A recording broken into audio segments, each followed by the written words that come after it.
Thanks for stopping by to see what I'm up to today. Again, you guys catch me on my way to work, and I just want to put out a video with regard to the video I posted yesterday. I posted a video that talked about being a copycat and grabbing up those BNC with push connectors that I saw on Ham Radio Crash Course during a live stream. Well, it didn't occur to me when I was ordering those that they were a balun and that they might be 75 ohms or 50 ohms. So I'm going to have to tear that thing apart.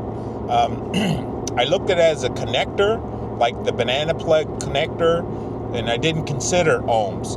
So I'm going to pull that thing apart, and if it's 75 ohms, if it makes a big difference in the connector, that is, with regard to using a tuner, I'm going to see if I can make it 50 ohm. Maybe I'll replace the surface mount components, or I'll tear them out and put a tiny wound toroid in there. But either way it goes, that's an update for anyone who, like me, wasn't aware that it was actually a balun with components inside, which could either be 75 or 50 ohms.